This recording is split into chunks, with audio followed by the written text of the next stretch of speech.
Good afternoon, good evening, good morning, wherever you are in the world. This is the first episode, 2024-25 season of the Rotoworld basketball show. I'm Raphielle Johnson. Bit of a change to our lineup here in terms of our host.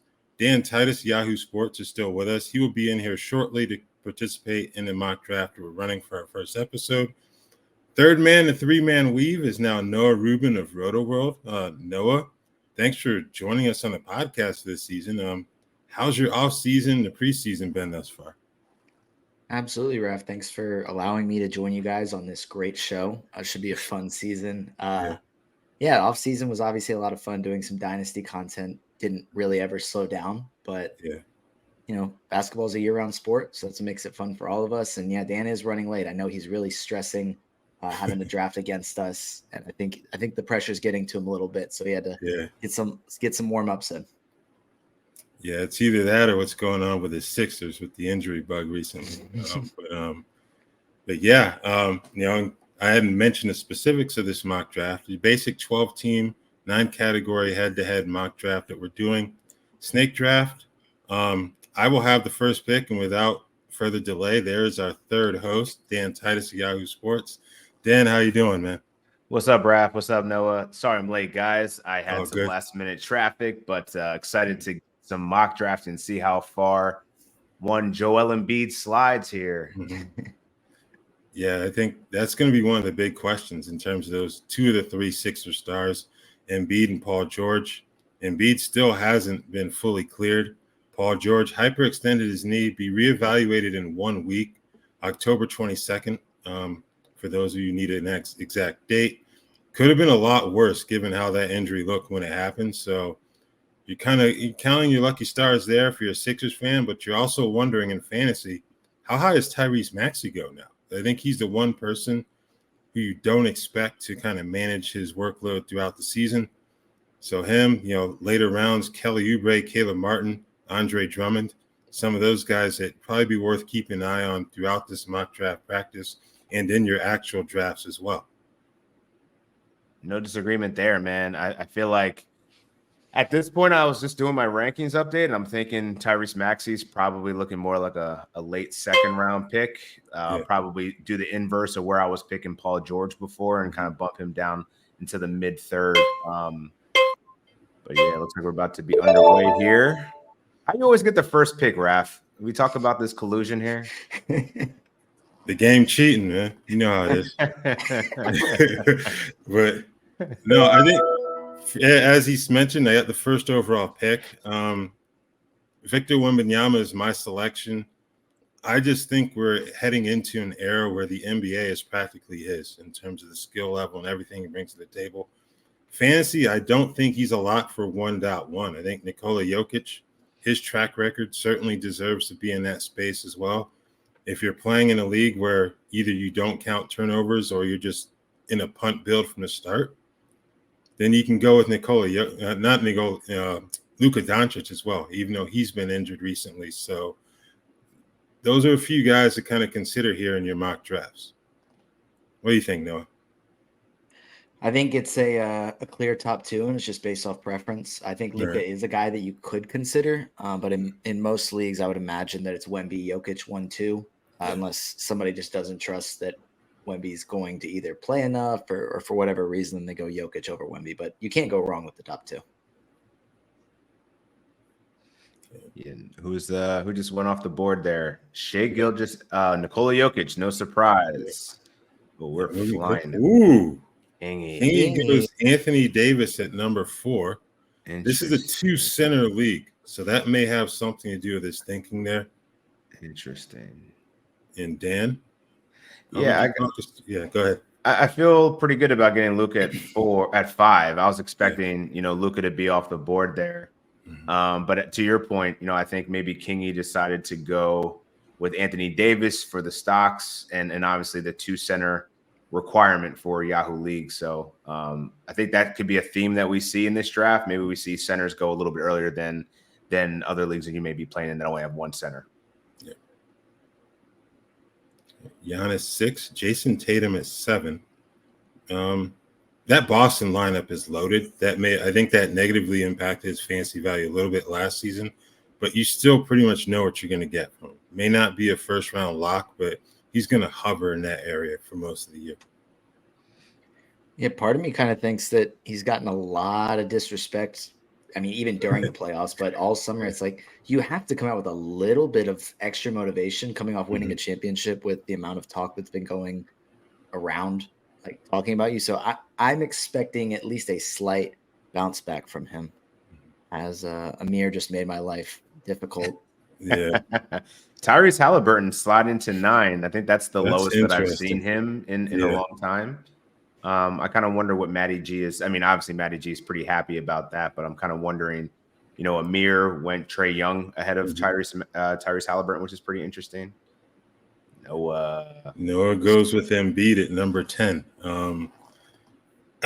Per game value, I'd imagine difficult to pass. Oh, wow. We're moving quick here, folks. Before we get back to Noah going Embiid, Ant-Man at 11. Steve St-Pierre took Donovan Mitchell at 12, and then Tyrese Maxey at 13. So, yeah, that's high, but real. That's rich. Goodness gracious. All right, Noah, how about you go over your 2 picks that you made? Embiid at 10 and Harden at 15. What is happening with this draft? Okay. All right. So yeah, I went Embiid at 10. I don't love taking him there, but I think it's just kind of like a best available kind of situation. I was expecting to get Trae Young, but we didn't expect Embiid to be playing back-to-backs anyway. So the fact that he's saying he's never going to do it again, it seems like a big revolution, but it's like that's kind of what we already were expecting. And then James Harden with Kawhi Leonard already dealing with injuries. I'm expecting Harden to be better. He's not going to be MVP Harden or anywhere close to that, but he's going to be playing alongside like Norm Powell and Ivica Zubats. It's not like he's having to play alongside these superstars he's been playing next to. So I'm expecting a usage uptick to really benefit him. No disagreements there. I mean, this has just been a crazy draft. I mean, we saw Fred VanVleet go number 16. There's still a lot of value on the board here. Scotty Barnes, Stephen Curry, Jalen Brunson, Devin Booker. I mean, Kevin Durant just went off. Yeah. Is Steph gonna slide to you, Dan? I mean, I'm not saying anything, Noah, because I'm hoping that that's the case here. I'm trying to jinx it into not happening. That's it was tough. so close. It was so close. Hoop Wizard snipes Dan, Stephen Curry at 19th overall. So Dan is on the board here. What am I feeling?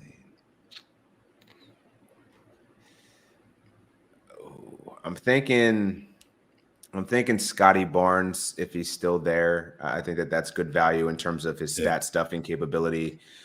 Also eyeing Jalen Brunson. I like to start guards if I have the opportunity. So I went Luka first. I think pairing him with Jalen Brunson will be a nice little core building there. Damian Lillard. That's a little too early. Ooh, actually, there's a guy that's waiting that definitely should have been picked by now. I'm going to move him up in my queue. Well, Dan, you have about 5 seconds to pick. Oh, no. Yeah. Oh, no. Oh, no. What did it do? Scotty Barnes? Yes. See, that's why I took – shout out to our producer that told me to take off the sounds. I'm sitting here looking at the board, and I didn't hear my patenting. It's all good. Yeah. Scotty Barnes, not mad at it though. I was still considering it, so it's good. Okay. My strategy for this 2-3 turn has been thrown for a loop a bit because of the Tyrese Maxey pick. I was kind of hoping to use one of these upcoming picks on him, but that's not going to happen. But I think there's enough guard value left on the board to where I can make something happen here. But the 2-center setting, I think, is going to heavily influence one of my picks here. So let's see who Papi goes with at 23 overall first. I just don't want to cuss right now. If he picks one person, I know it's going to happen. But, I mean, the guy that I found buried in the X rank that I was panic trying to push that I didn't get in is waiting right there. Would be great for a double center build. There he goes. Man, hell no. There he goes. There he goes. Knew that's who it was gonna be. Yeah, Right, I'm mad about that. That should have been my pick. I messed up. So we're gonna go Brunson into the second. That would have been Towns, but of course that didn't happen. I know this guy isn't going to be available for my fourth, so I'm going to take him here. I'm go with Alperen Şengün. Didn't think you were going to do that. That hurt. Yeah. You know, like you mentioned at the start of the show, Dan, the 2 center build, that's going to heavily influence this draft, I think.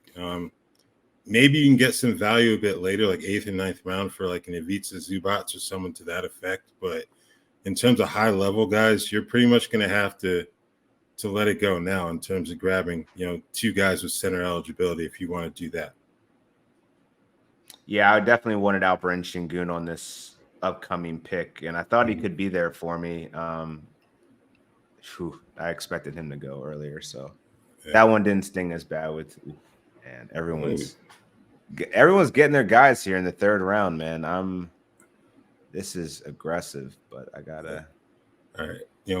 Well, Dan goes through his pick here. Noah, why don't you talk about the he hasn't come off the board yet, but the Jalen Johnson hype train, since you're a Hawks fan. What are you thinking about him coming into his 3rd year?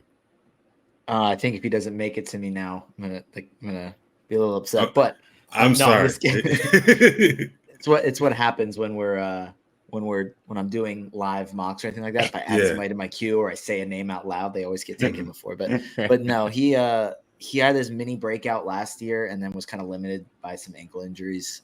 But I'm expecting with DeJounte Murray gone, he'll take on more of a playmaking role, like even more. So he could get up to like 5 assists per game. He's not this elite point forward like LeBron or anything like that, but he can play make. And they brought in DeJounte Murray originally to be a secondary playmaker. But now that Jalen Johnson kind of develops, they were kind of like, it's okay because hopefully a repeat of Miami series won't happen. Now they have some actual other playmakers outside of Trae Young. So I'm expecting a big year from him. The only question mark is, can he stay healthier than he was last year? That's the big question mark. I mean, I haven't seen any reports of it, but I would hope that he'd be wearing ankle braces for how much his ankle, is like a recurring injury, a la LaMelo Ball. But yeah, man, I love Jalen Johnson this year. And I feel like he's one of those cross-categorial assets that you can get in the late 3rd round that potentially could, be 2nd round value if it all comes together for him. As Noah mentioned, the secondary playmaking, he's so athletic. He can just take a defensive rebound, dribble down the court and then dunk it on you or pass it off, whatever he wants to do. But I think it's just the fact that he's going to be the 2nd option too, offensively. He should be, clearing 20 points, 10 rebounds, potentially 5 assists. That'd be really good. And then of course the stocks, which we love from him. So very high on Jalen. Yeah. To recap a few of these picks, Damian Lillard went 27th overall. Kingy took Jalen Williams out of Oklahoma City, J-Dub at 28. I initially thought it was Jalen Johnson, hence me asking Noah. So I apologize for that. Dan went with De'Aaron Fox at 29th overall, LeBron at 30, Cade Cunningham at 31, Lauri Markkanen at 32. Evan Mobley just went off the board at 33. But going back to Cade Cunningham, only had 6 turnovers through the preseason thus far, and that's in 3 games. I know that it's just the preseason, but I think Cade Cunningham and Jaden Ivey as well, he's played really well for the Pistons during the preseason. I think the coaching change may benefit both of those guys, as well as getting some veterans in there. What do you guys think of Cade Cunningham in terms of his fantasy value going into this season? Dan, how about you go first? Yeah, I haven't been able to get much of him because he's usually going in that mid-3rd. But I love pairing him with, if you start 2 guards, go Trae Young, LaMelo Ball, James Harden. I love pairing him with those guys because he's going to have a high turnover rate. But the amount of assists and what he can do scoring wise, and love what he's been, the improvements that we've seen from him from beyond the arc, the 2-man game he has with Jalen Duren. And to be honest, I feel like Tobias Harris has actually been a really nice addition for this team. Yeah. We talked about it in the offseason about how he can kind of just raise their floor, get some adults in the room that actually have some confident scoring abilities. And I think that's what's going to help Cade the most with his stats, is that he's actually going to have some complementary players that can put the ball in the basket. Jaden Ivey's been really good. I don't know if he's going to be able to sustain this level of efficiency, but I think it's encouraging that I think he's worthy of a late round pick now. So yeah, Cade in the third, no brainer pick for me. And Noah did not do it with either of his picks. Jalen Johnson is still on the board. You actually went Jaren Jackson Jr. at 34th overall. Paul George off at 35. I think the report coming out today about a 1-week reevaluation alleviated a lot of concerns there in terms of fantasy managers. So not really surprised he went there. Derek White, 36. Miles Turner, 37. Zion at 38. That's an interesting pick. I know he's got a pretty high ceiling, but we just haven't seen it just because of the injuries. New Orleans still weren't able to trade Brandon Ingram. He's out. The center position looks like Daniel Tice is going to start an opening night. With all due respect to Daniel Tice, good for him for holding it down, but he's not really a fantasy asset, So I think Zion, if he stays healthy, I think 38, that could probably be closer to his floor. But again, is he going to stay healthy? Are we overvaluing him slightly? I mean, I think I'm curious to see how well he does on the rebounding tip, just because, as you said, Daniel Tice is their guy manning the center. I'm imagining they're going to be playing a lot of small ball. The assists are there with Zion, and obviously the field goal percentage and the points, but I'm just wondering if we're overvaluing him a little bit just in terms of the other counting stats that he can produce. Yeah, I mean, we like you said, we know what he can do, and the counting stats are there. I think to maximize Zion, you kind of have to put him in a specific team. And so honestly, if it was a specific team bill with like a punt free throw percentage, punt threes, I think that I would even be fine taking Zion in round 4. Yeah, I'm thinking like a Giannis, Sabonis, Williamson, somebody in between Williamson on the 4th round there. Oof. There's Jalen Johnson off the board at 42nd overall. Noah with his second pick there in terms of round 4. You went with Bam Adebayo, 39. I like that pick in terms of what he can potentially do. We've seen him step out and fire up some three-pointers during the preseason too. So even if we're just talking like 1 3-pointer per game, that could be decent value in addition to what all he brings to the table. After that, Desmond Bane at 40, Jalen Johnson 40. Wait, what? Huh. That's interesting. 41 is skipped. Hold on. It says DeJounte Murray. Okay, DeJounte Murray at 41. Thank you. Yeah. Jalen Johnson, 42. Ja Morant, 43. Paolo Banchero, 44.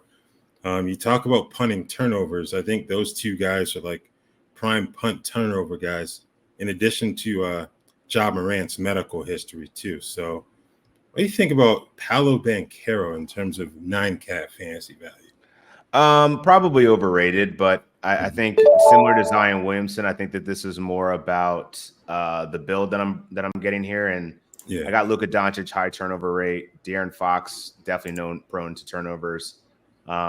Scotty Barnes is, a guy that commands a lot of usage, has the ball in his hands a lot. So I feel like Banchero actually fits pretty well. Good counting stats. I think there's going to be some improvement in his 3-point shooting this year. I know Magic did overall in terms of improving their team. Let me see here. Ooh, Kawhi. I think that was time for it. So with Kawhi, I'm thinking he needs to go like end of the 4th round, early 5th, and that's exactly where you got him. I think that's baking in the injury risk. The one thing I like that Noah did at number 10 was, like, Embiid's not hurt right now, right? Like they're over communicating the fact that he's going to be rested throughout the season. You're getting pretty good value for the time that you're getting him. You just have to make sure you build up a team that's overwhelmingly healthy to combat the fact that they may miss some games. But I think you've done a really good job of that. So yeah, Kawhi Leonard should be a nice little pick for you there in the beginning of the 5th round. Yeah. Ooh. Yeah, Jaylen Brown the pick before him. Whoa. Kingy goes with Isaiah Hartenstein at 52nd overall. Guys are gunning right now, man. This is an all-out war. He loves punting points, and that's exactly what he's doing right now. Mm-hmm. Which is fine. It's totally fun. Good strategy. I'm okay with it. I think I've gotten some pretty decent value for the guys. I'm pretty happy where my draft's going right now. Yeah, had a bit of a good run on centers there. Allen at 51, Hartenstein 52, and Dan goes with Jalen Duren. I'm glad that they've kind of figured out that they only need to have one big on the floor in Detroit. Like Isaiah Stewart at the 4 was a really bad idea last year, and I think even his comments during the preseason, he was willing to play the role of good soldier, but he'd much rather be a 5. So that's going to take away from him, but I think it will amplify Jalen Duren's fantasy value.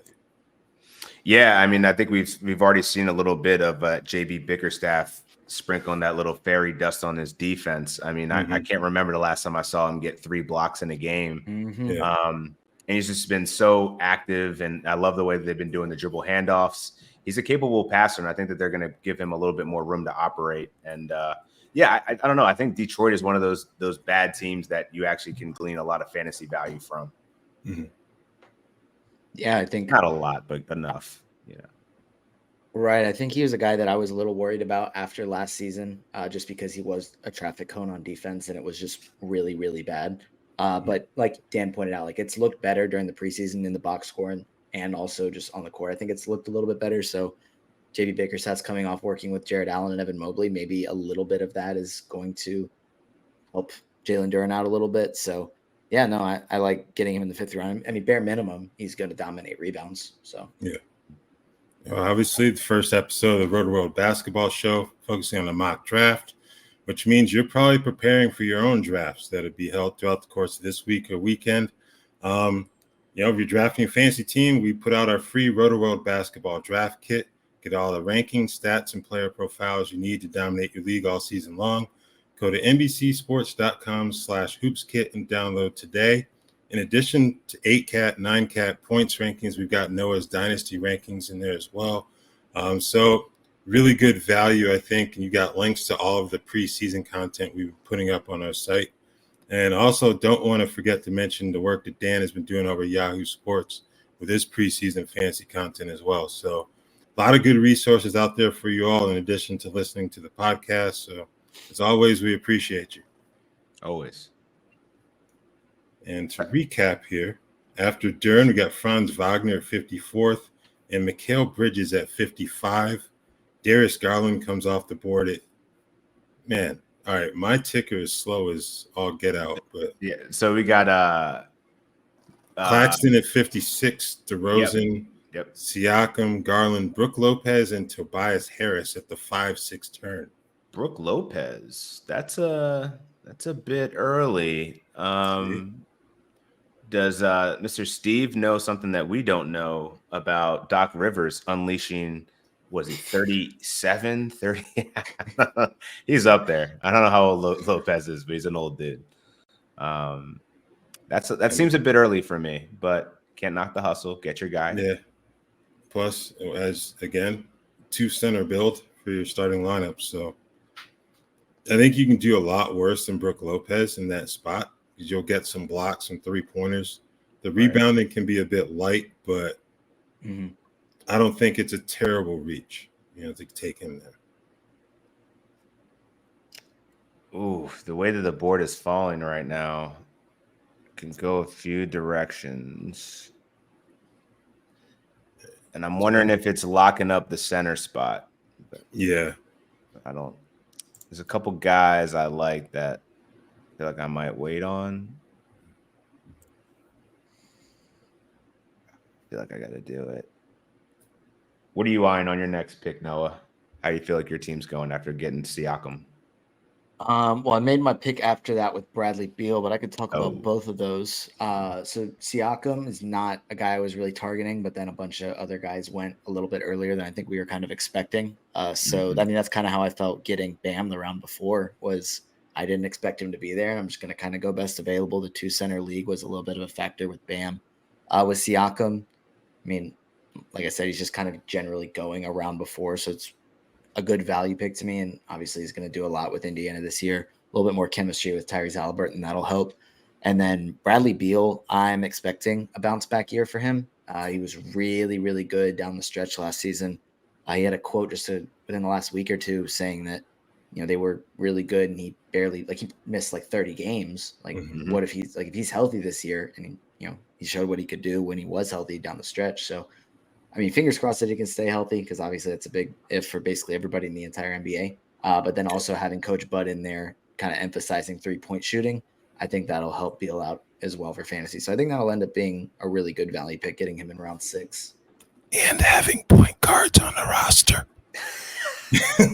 What I was not expecting ASMR. Yeah, I'm really sorry. Hold on, man. I'm really sorry about that. That did not go the way I thought it would. Didn't expect to have Raph whispering in my ear during this, I apologize. this Tuesday night. Yeah, we're not in the business of whispering sweet nothings on podcasts, folks. So don't worry about but that. But we do love high-valued point guards on a lot of shoot-first teams there. You had Tyus Jones, and then behind him, Monte Morris. I think the Suns will be in a better spot offensively in terms of those top 3 guys being able to just go and get theirs. They can all create as well, but I don't want Beal or Booker or Durant having to worry about getting someone else the basketball and within that offense. Yeah, absolutely. Man, I was hoping for Vucevic there. That would have been a nice little locking up on my bigs. And I feel like Vucevic is kind of getting disrespected because he's been declining, but he's still capable of 18 points, 10 rebounds, 48%. Oh, that was brutal. Oh, that was my guy. Live snipe on the podcast. Cam Thomas off the board. I guess I got to go bully ball. Man, my 3-pointers are hurting though. It's too early for me. Actually, this is an interesting move. This could probably help my 3-pointers. I'm gonna go this way. I like that. I know you're pretty high on Brandon Miller, Raph. Yes, I am. What do you think about him in the 6th round? I like him there, to be honest with you. I was hoping he would be available at the end of the round for one of my 2 picks. Having LaMelo Ball on the floor is going to help him in terms of the tempo at which they play. I'm not too worried about between LaMelo, Miles Bridges, and then even Mark Williams once he's available. I think Miller's going to get his opportunities either way. He should only continue to improve. So after D'Angelo Russell goes off the board, I have 2 picks here. I think I'm going to go pretty boring with one of these and just take Drew Holiday. Okay. And with the other pick, this is interesting. I don't really like Julius Randle and 9-cat, so I'm probably you don't not like him anymore as of like a week ago or something. Hey, no. I love the guy as a player and as a person, but in terms of 9-cat fantasy value, I tend to want to stay away. For sure. But in Minnesota, he won't be. I don't think he'll have the ball in his hands as much because of Anthony Edwards, so that may help him in terms of the turnover count. But let's see what we can do here. Got about 20 seconds left. You know what? I'm just going to go with Julius anyway, man. I didn't mean to guilt you into making the pick. Yeah. Known Julius Randle haters. No. But how are you feeling about Julius Randle's prospects, though? Like, I mean, in the 7th round, even in the 9-cat league, I mean, is there any part of you that feels like he could maybe be more efficient in this Minnesota offense? Is it going to be more of the same? What can we expect? Playing alongside Gobert, which I think is a good thing. Like, he's used to playing with an ogre in the middle. Yeah. I think the question is going to be 3-point volume, because in the immediate aftermath of that trade, there were questions about spacing within that offense, just because Edwards and Randle like to have the basketball in their hands. I think Randle, if this is going to work, he'll need to go back. I think the 2022-23 Randle, where he took 8.3 3-pointers per game for the Knicks, is what they're probably going to need from him in Minnesota. If they can create those opportunities for him, either through Edwards or Mike Conley, I think he can approach that number. I don't know if he'll get that high, but the 3-point volume will need to be there. I think it dropped down to a little over 5 last season. So that 1 year is probably a bit of an anomaly, but I think he can get close to that and therefore help their spacing.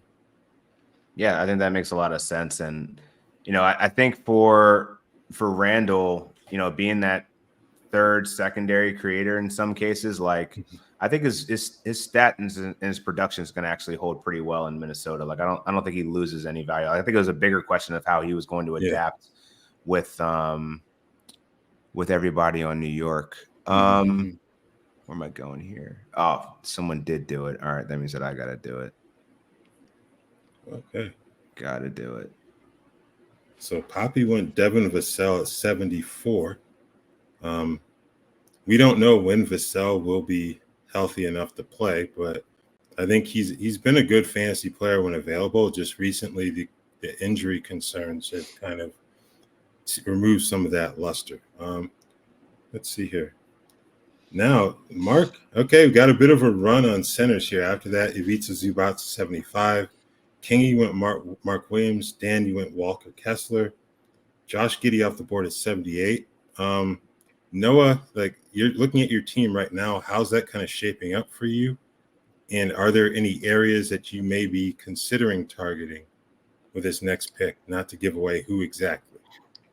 Yeah, this honestly, this range of the draft, I just hate drafting every single time I've done a mock or a regular league. Yeah. Like rounds like 6 through 8 or 9. It's like, yeah, there's a lot of guys that are pretty decent, but nobody that really excites me the way that like some of the guys earlier or even later in the draft.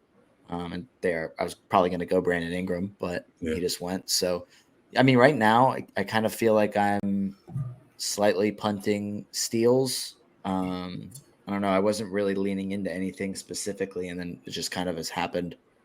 So I'll probably just do that, just have a category that I am punting. But at this point, just kind of want to wait and see who I could go here. Maybe Tyler Hero, maybe Anthony Simons. I don't know. Like I said, some guys that are pretty decent, but nobody that's super exciting. Yeah, let's not draft Anthony Simons. I think he's a perfect 3-point threat that I'm looking for. He's not going to make it back around to you, Dan. There's no way.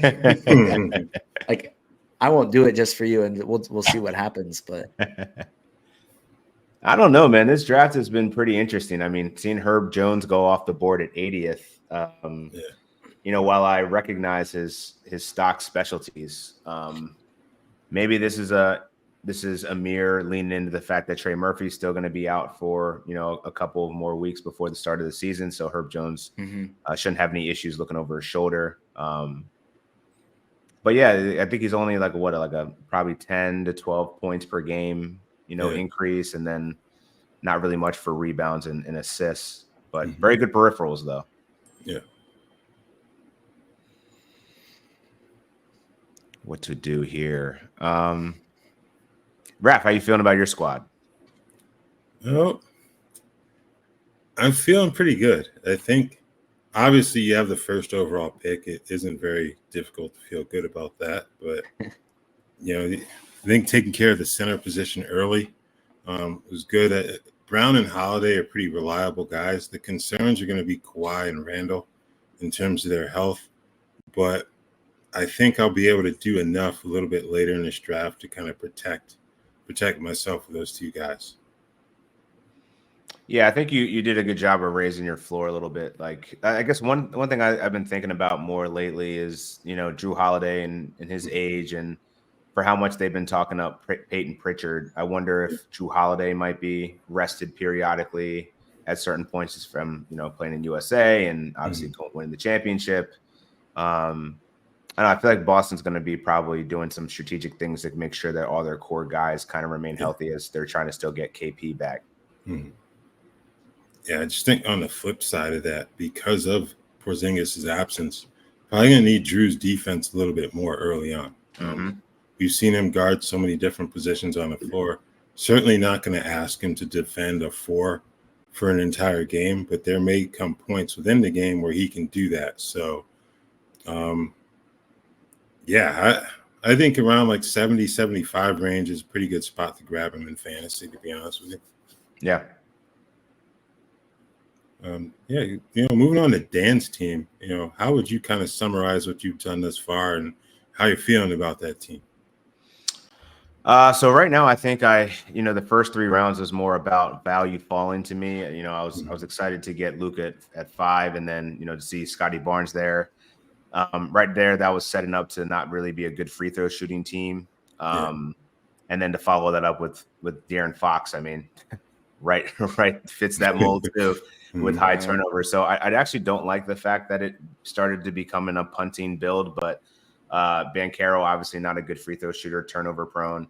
But I think I do have a fair amount of counting stat stuffers, and I really tried to address the lack of blocks in the first 4 rounds that I had. So I went with Walker Kessler on the last pick. Still need some more threes, so that's why I got Brandon Miller. And I don't know. No, I'm 2 picks away from potentially getting Mr. Simons here. We'll see what happens. But there's another sharpshooter that I'm thinking about picking up here if the market or the draft doesn't go my way. Oh, it did. All right, so now I'm between. Do I increase my efficiency? I need more stocks. I'm gonna do a pivot here, and I'm gonna go Keegan Murray. I like it. I think that's a better fit for trying to balance out my deficiencies. I'm addressing the stocks, which I think Keegan Murray is going to be one of the premier perimeter defender for the Sacramento Kings. So I think there's some nice little stock potential there, at least with steals. But then it's also the threes. He's going to be, if he stays healthy, he's going to be within top 10 easily in 3-pointers made. So like having him in the 8th round there. All right. Moving on to Noah. Your team, what are we through 8 rounds here, through 8 picks for yourself. How are you feeling about your team right now? Whoa. Sorry. Dyson Daniels just went 93rd. Carry on. Annoying. Well, okay. There goes my round 11 target, but I guess I should have known that I wasn't going to get him, but whatever. I feel pretty good about my team. It's very different than what I normally do. I'm getting a lot of the guys that I just normally don't end up with in drafts. So it's been kind of an interesting, I guess, experiment for me because it is a pretty different team. Now, there are a couple guys that I have been getting a good bit, like Jaren Jackson, Bradley Beal, and fairly recently Jordan Poole. But starting with, Embiid at 10, pretty decent. Obviously, if he plays 60 games, then that'll play pretty well. Getting him at 10. James Harden expecting a big year. Jaren Jackson's going to bounce back. So Bam Adebayo and Siakam just felt like good value picks, like guys that should be going about a round earlier than I got them. So I'm pretty happy with the way this team has turned out, even if it is very different from what I normally have been doing. But way to take Dan's guy, Raph. I know, right? Yeah. No mercy. We generally have to behave ourselves in this podcast, so I was thinking of throwing up some things as I made that pick. But we're not going to do that. We're going to do that. Man, now I'm just waiting on this next pick, and this is where I'm not a fan of the board. Noah mentioned how a round or two ago he wasn't really feeling it, but this is where it's like this is get your guy territory. I want to know what outlandish pick Kingy's about to make. I'm going to predict Zach Edey. That's my prediction. That's probably. Let's keep it quiet there. I don't know if he's listening. He's in his own world. He didn't. Nobody said Dyson Daniels. He just went Dyson Daniels. Well, he has. I don't think that's going to happen because he has 5 players with center eligibility on his roster. So, all right. Well, that's cool. I'll take Zach Edey. Yeah, I think at this point, this is where you kind of start looking for those rookies to begin coming off the board in this class. What were you going to say, Noah?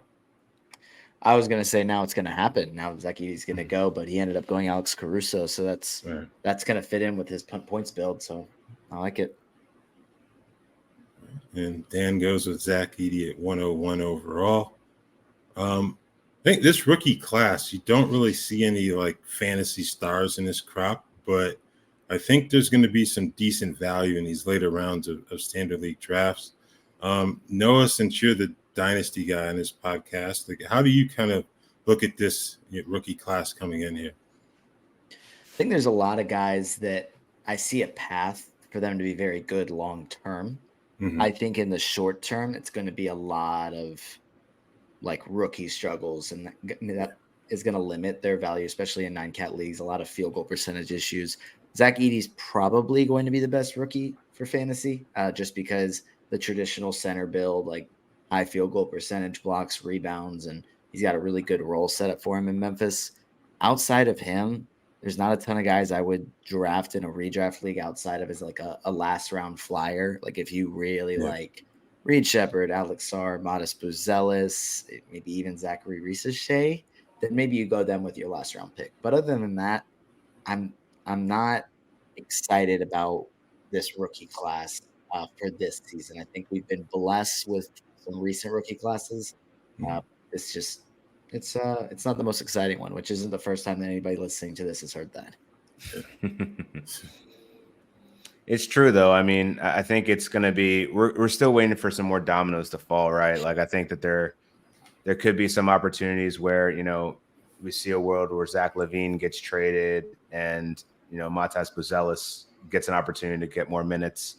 Khalil Ware, maybe he gets an opportunity to start some minutes if there's any injuries in Miami, or, they decide not to roll with Nikola Jovic.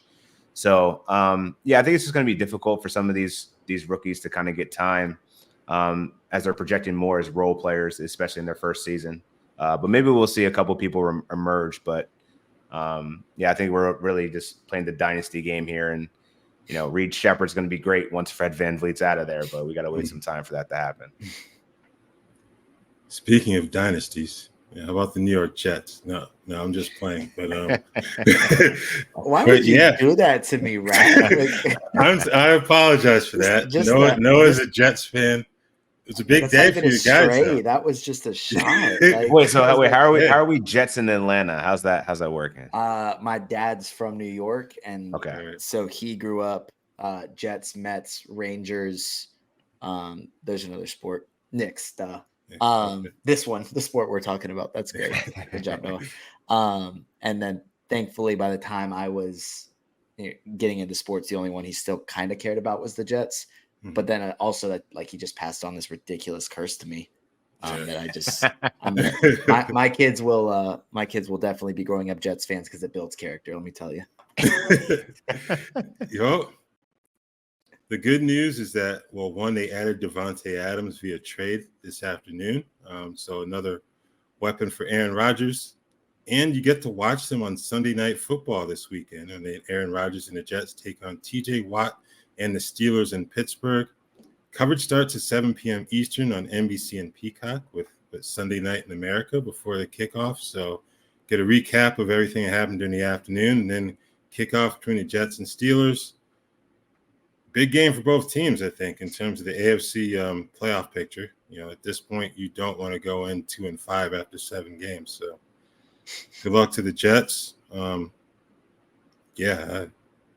Okay, well, at least I know it's less of a stray. It was part of the ad read. It was an intro to the ad read. That's I can accept that a little bit more. That makes more sense. The wheels were churning for a bit. How am I going to segue into this ad read?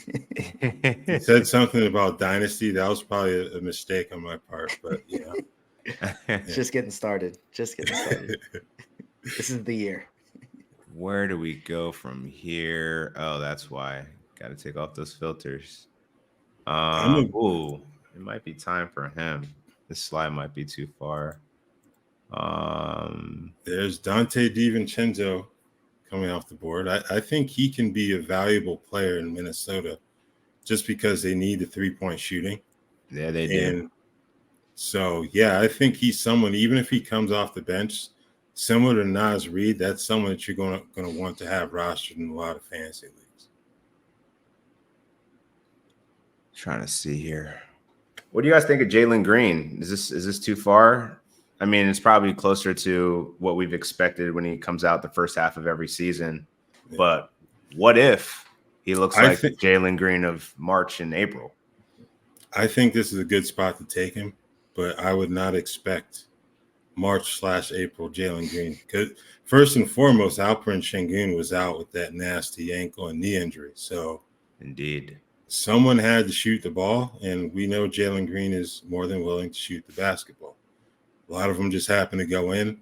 I think he'll be a decent player for the Rockets this year, contract year, if I'm not mistaken. So I expect some good things from him, but I'm not expecting too much in terms of the elite play that we saw down the stretch last year. Yeah, I think getting him in round 10 is really, really good value because Yeah. he does have a lot of upside. He is a guy that could, like, has shown at times that he can be this elite player. But even if he is what he was, like, over the course of the season, like, it's still pretty good scoring if you can just kind of get past some field goal percentage issues at times. Oh, man. Lively goes off the board there. That's a good pick. I didn't think he'd still be on the board, but yeah. What do you guys make of that timeshare in terms of Gafford? You know, Gafford's been sliding to pick 100. You know, beyond that, whereas Derek Lively is kind of usually gone before him, the presumed starter. But I mean, what are we thinking about that potential timeshare that we have? So go ahead, Noah.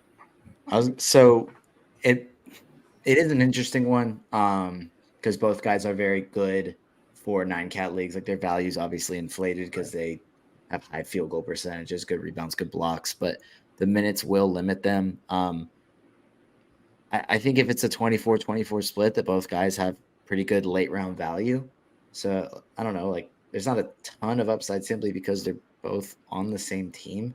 And I don't really see this ending up as like somebody clearly outplays the other and is getting 30, 32 minutes per game. The other one's reduced to like 15 or 16. Right. So, I mean, you can't take them earlier than they went, but I think they're fine where they went. Uh-oh. Raph, you got one more. Yeah, I was struggling there. We're going to go for a bit of a reach here. I was hoping Okongwu would slip, but he did not. Sorry. He went Biased early. fan here. Yeah, I see. You're the one who took him. All right. 111 overall. So I went with a couple power forward / center combos there in terms of Bobby Portis and Trace Jackson Davis.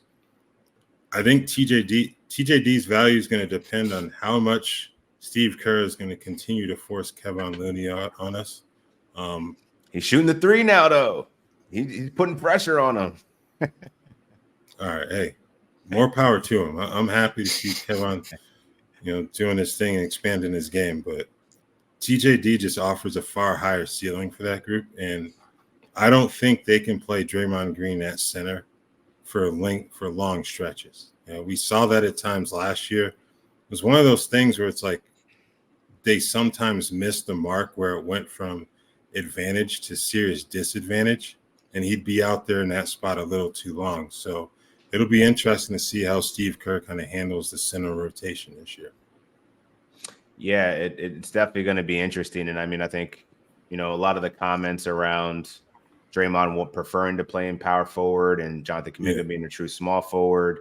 I think that a lot of that tracks. I mean, Andrew Wiggins is going to be coming back for his first preseason game. He's over his illness. I don't know what Steve Kerr is going to do with these rotations, because I mean, he ran out a different starting unit in each of the 4 preseason games, and now with Brandon Podziemski dealing with that broken nose, he shouldn't miss any time. But I think that the guards are pretty much figured out, but that power forward, center, small forward seems like it's still a little bit loose. So I think we'll kind of see that come together as we get close to the season here in the last few days. Dang, Dan, good pick. That's why I was planning to take Podziemski with my next one. So I like that. Even though the nose thing, it's not going to be a big issue, but it's annoying. What is Steve Kerr going to do with the rotation? Yeah. He'll get his chance to start, even if he ended up having to sit out the first game or whatever, come off the bench. Like, Steve Kerr will change that starting lineup multiple times. Yeah, that's where I'm at with him. I feel like it's with the Warriors, he's going to have a pretty substantial role. I mean, they opted not to trade him for Lauri Markkanen, so I mean, I think that's pretty telling how high they are of him. And I don't know if I believe the 8 to 10 threes a game, but either way, he's going to be putting up a lot of threes. Like, the Warriors were jacking threes in the preseason, so that's definitely something that's going to hold while they got Buddy Hield and D'Anthony Melton there too. But yeah, I like him as a secondary playmaker at times and really good rebounding guard. So I think Brandon Podziemski is definitely going to have a nice little season here. Dang, Matty G.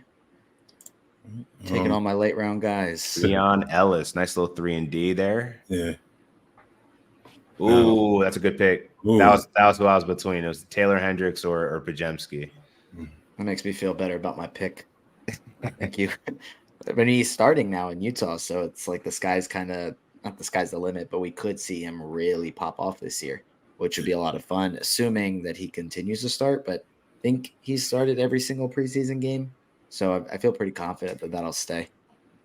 Yeah, it feels like their starting five is kind of locked in terms of, what is it? George and Sexton in the backcourt. You got Markin and Hendricks and Kessler in the middle there. Mm-hmm. So, yeah, it feels pretty set there. John Collins, he's only played when Kessler wasn't on the floor during the preseason. So I think that really limits his value. I don't see Utah moving off of Kessler. I know they're the offseason trade rumors, but I don't think you just give up a first-round pick like that after 2 years. So I think Kessler's going to be fine. One guy I did want to ask you guys about who went off the board in the 11th round, Scoot Henderson. 127 overall to Mike Catron to watch the boxes. I'm not a fan of him in fantasy just because he's a horribly inefficient player at this stage in his career. What are your guys' thoughts on Scoot Henderson, and can he clean some things up in Portland this coming season?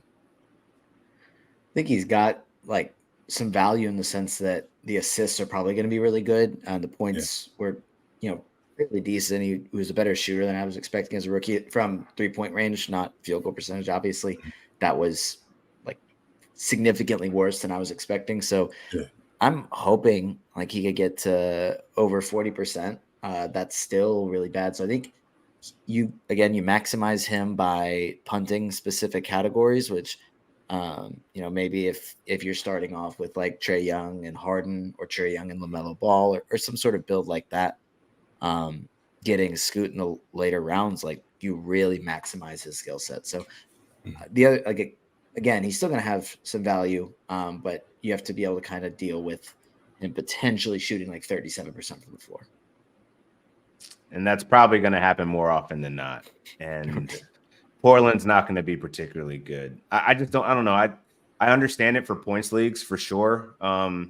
The volume and the stats that he'll put up, but it's just going to be so inefficient night to night that I don't know if I could stomach that. It's like rostering Russell Westbrook. And for how, conservative people are in drafting him, going super late or even drafted at all, I'd probably stay away from Scoot. There's better. I'd rather take like an old Mike Conley than Scoot Henderson right now, just because he just raises the floor a little bit in terms of the efficiency. Why isn't it not letting me pick him? Oh, that's why, because it wasn't my pick yet. Great. The screen was looking at me, and I was like, oh, yeah, let me get Denny Avila. Perfect. Nope. Yeah. This is a boring pick, but it's a depth pick. What are we thinking about? What's going to happen in Los Angeles outside of James Harden and Ivica Zubac and Kawhi Leonard? Are we expecting much from Terrence Mann, Norman Powell? Like, what are we thinking?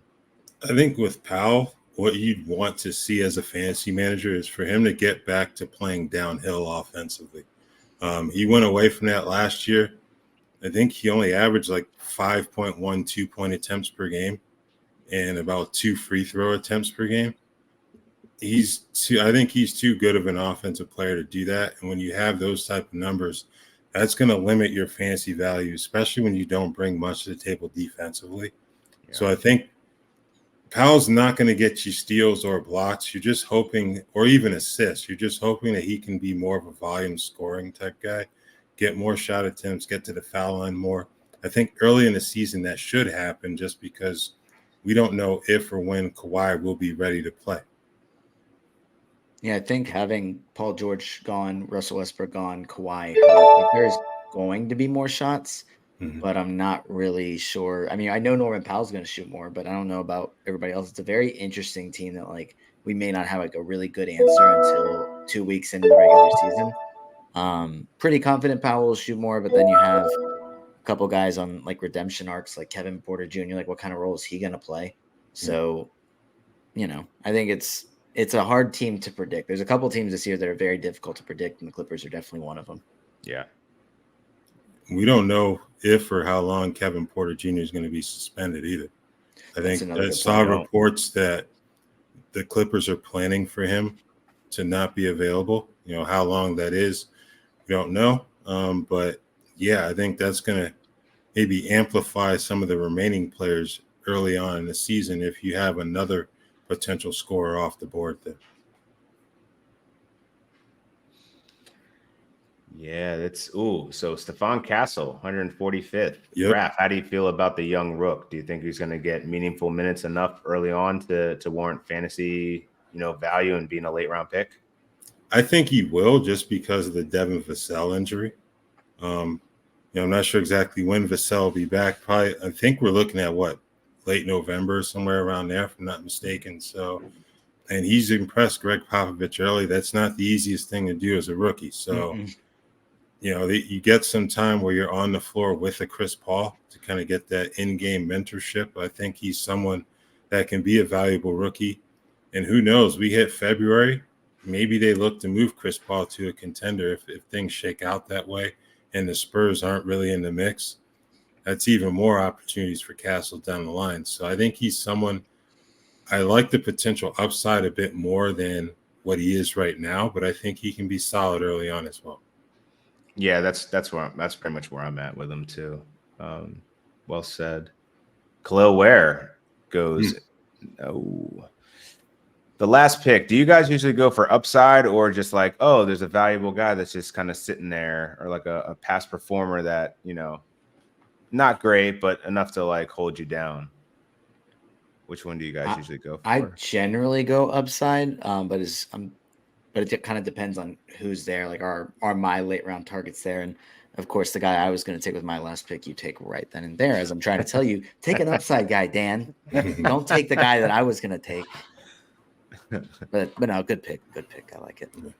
The funny thing is about Jeremy Grant is like, if he winds up falling to the last round of your drafts, just draft him. I mean, he's going to play. Exactly. He's gotten paid. Like, worst comes to worst, you can sell high.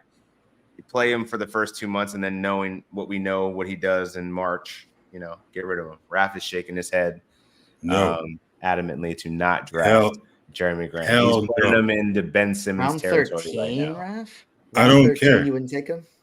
I've sat through too many performances of that man grabbing 1 or 2 rebounds in a game.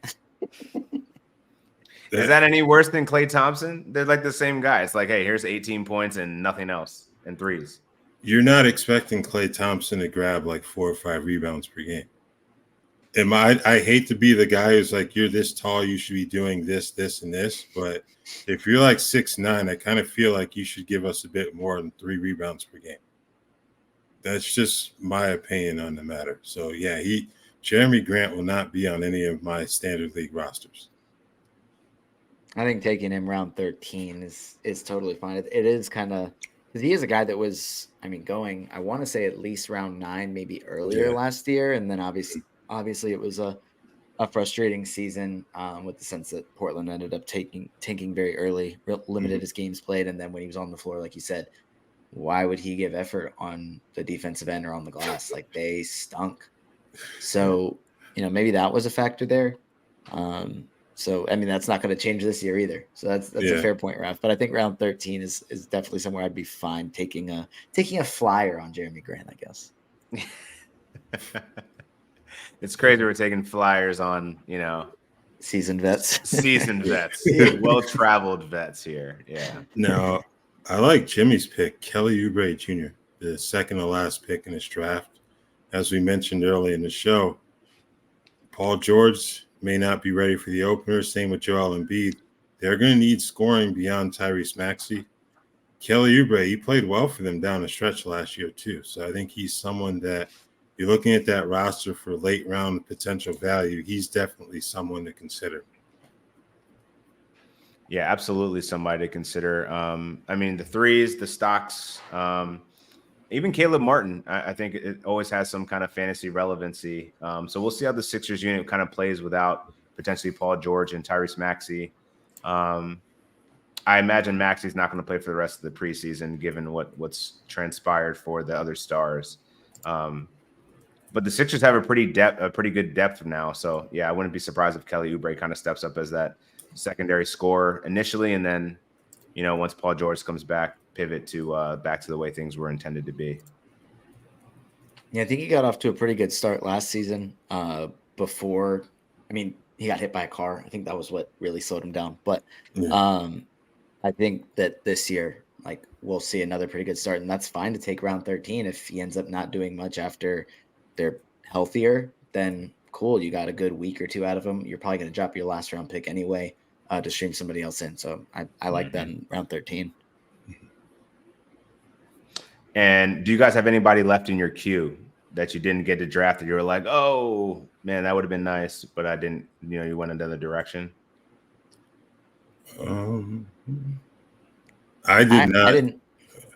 Go ahead. You didn't draft. I had two guys in my queue, but not guys that I was like, dang it, I didn't get to draft him. They were going to be, oh gosh, let me take this late round flyer just because I need to kind of take somebody. And it was Modest Buzelis and Carlo Matkovic. I probably need to double check the pronunciation, but you got that right. Carlo Matkovic. I respect it. Beautiful. Yeah. Just late round flyers. Not anybody that I'm like, dang it, I didn't get to draft him. Probably guys that I won't end up streaming because it won't work out at all. But right. I would have taken him if Bilal Coulibaly wasn't there for me. Mm-hmm. All right. And those of you watching can see on the screen now, producers thrown up the projected standings. It looks like Ameer had a pretty good draft by Yahoo standards. Yeah. Projected to finish second, come in third. Kingy fourth, Titus fifth, Papi Roy at 6, Hoop Wizard 7, Matty G at 8, Noah at 9, Jimmy at 10, Steve St-Pierre at 11, and Mike Catron at 12. Look, man, this is all a crapshoot. The injuries, guys getting benched or traded. Anything can happen in fantasy basketball. So if you look at the projected standings after completing a draft and see your team ranked pretty low, remember, they still got to play 82 games. So, don't dismay too much. Don't make any reckless decisions on the waiver wire once that becomes active. What do you guys kind of make of this mock draft exercise that we just completed? I think it was great that you just stated that don't take your projected standing seriously because you hardly win. Worked hard on those. Yeah, I'm not. Shots all about that. No, I'm just saying. To be clear, it's like to be clear. Like, I'm not taking shots at the Yahoo system or any of that. I'm just saying. I'm just playing. I didn't make it right. It's all good. We may have some novice listeners who's like, they're saying my team's going to stink. I need to drop it. No. Yeah. Calm down. Take a deep breath. Let's see what happens after those first couple weeks, and then you can pivot. If you have to suddenly punt a different category or something like that, you can do that then. But don't panic in the immediate aftermath of a draft. That's what I meant to say there.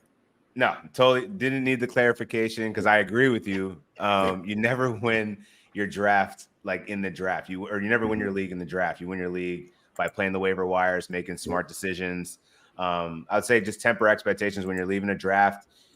Anybody you feel weak with, hopefully it's the back end of your bench. Be willing to be flexible and pivot. If you need to drop somebody for a hot waiver pickup, do it. Don't panic and drop your 6th or 7th round pick because they had a bad week. But yeah, I think this has just been a really fun draft. I love the boldness of this draft. This is probably for all of the drafts that we do, this one was the most off the rails of oh snap, where did that pick come from? And I think that's what makes drafting so fun. There's different variations of how people think about how they value players and when they want to get people. So I think that's an opportunity for you, depending on how you draft, to either ride trends, buck a trend, or go a different direction. I think we all kind of landed in pretty good spots and pretty happy with the end result here. So yeah, I'm pretty happy with my draft.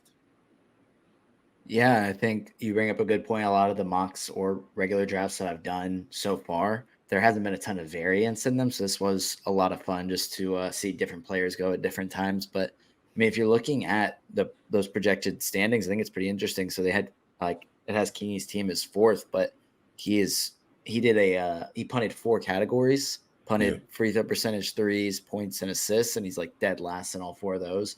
And then at the top or one of the top 3 teams in the other 5 categories. So like they have him projected fourth, but he should in theory win every single matchup 5-4. So it's, the projected standings, like you said, like they're just projections. They may not be exactly like that. So don't get discouraged if it says your team is going to come in last place. But yeah, this was a pretty fun draft. I'm pretty happy with my team. I thought this was fun. Fantasy hoops is fun. It's always fun. Hey, DJ, can you actually put up Kingy's team for a second? I think it's a good illustration of like aggressive punting, and like if it goes right, damn, like savant. If it goes wrong, you'll know why. Wow. So I mean, that's great to see. Dyson Daniels in your point guard spot is very interesting. You don't see that very often. Jalen Williams, Caruso, Anunoby, Anthony Davis, Chet. I mean, Rudy Gobert, Harden. Oh my! I mean, the stocks on this team are absurd. Yep. Very interesting. Yeah, I mean, is he punting free throws? He's punting free throws, threes, points, and assists. So just like kind of like screw those guards. Wow. It's a very interesting team. It's like the all defensive team. I like it. Interesting. Has he played this out before? Has he been successful, like winning the league, going punt guards? That's a good question. I know he's done like where he's punted 4 categories before. I don't know if he's specifically punted these 4 categories. He probably has at some point though. Yeah. Okay. We got to talk to him about that. It's a very unique. I've never seen a build like that. I mean, Dyson Daniels is your point guard, like says it all. That's crazy. That's his team captain. Actually, he made him the team captain, the honorary team mascot. That's what he was trying to do here. Yeah. How you feeling about your team, Raph? I feel pretty good. As I said earlier, you get Victor Wembanyama first overall. That's going to help with the vibes, So, Wemby, Brunson, and Şengün, my first 3 picks. I think later on, there are some questions. Jaime Jaquez, you're kind of at the mercy of Jimmy Butler to a certain extent. I feel like he's going to feel like playing this year and playing like a good number of games. So that may harm someone like a Jaquez. But on the flip side, they lost Caleb Martin. So, you still have Haywood Highsmith there. But there's someone who's going to have to help step up and fill that void. So I think Jaquez can be that guy. But I'm pretty pleased with my draft. Turnovers, I don't really care about those. So we're going to go ahead and punt turnovers at a minimum with this group. The blocks outside of Wemby, Wemby and TJD, I really didn't get too much in terms of projected blocks. But Wemby's the kind of player that if he gets on a roll, he can win that category for you by himself in a single week. So you do that enough times, that can help you get some 5-4 results throughout the season that you may not expect. So I'm pretty happy with the team I got here. Yeah, you seem to attack the veteran guards pretty well, landing Drew Holiday, Terry Rozier, and Anthony Simons now, I guess. He could probably get thrown into that category too.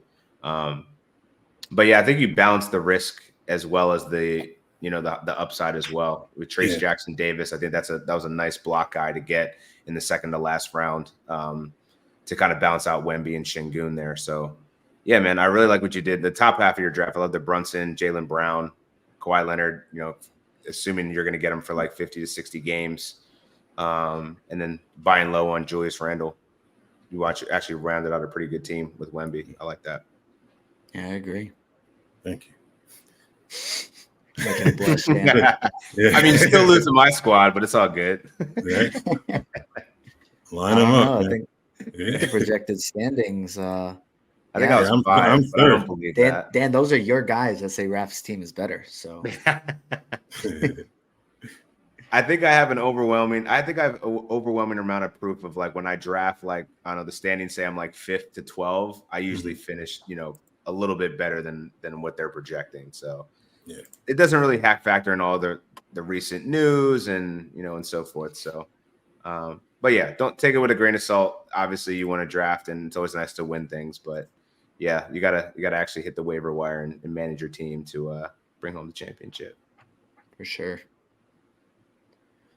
I think a lot of these late round flyers that all of us kind of took could end up just they might be projected for one thing, but a couple things could happen another way that ends up they're just significantly better than what we were expecting. Like I think specifically with Trace Jackson Davis and Stephon Castle for you, Raph, and then for Dan, Brandon Pajemski's a good one. The later rounds are significantly better than any projections. I feel that way about guys like Taylor Hendricks and Bilal Coulibaly. Like they could just be significantly better because they're very young. So I'm happy with my team. I think all of our teams look pretty good. I mean, not to toot our own horns, but yeah, no, I thought we all did good. Good job, guys. Good job, guys. Plus, if a late round flyer doesn't work out, you can always drop them. There's not much capital that you're losing as compared to like some of you taking like the first 3 or 4 rounds. If they bomb, well, you're basically donating your money to somebody else. So, yeah. But we'll go ahead and close on that note. Just as a reminder, good luck to all of you with your drafts, especially you newcomers to fantasy basketball. Sign up for your drafts at Yahoo Sports. Really good and really simple interface to kind of work through. The Rotoworld draft kit, Yahoo's got their own draft work with Dan that's been coming out as well. Be sure to subscribe to the podcast because, as mentioned, this is episode 1. We are back, and we will have a Q&A with myself and Dan tomorrow afternoon to help you guys kind of answer some questions as you prepare for your drafts or you've already drafted and you're starting to try to kind of think some things through here. So thank you guys for listening. Thank you to Dan and Noah and our producer DJ in the background. Happy drafting season.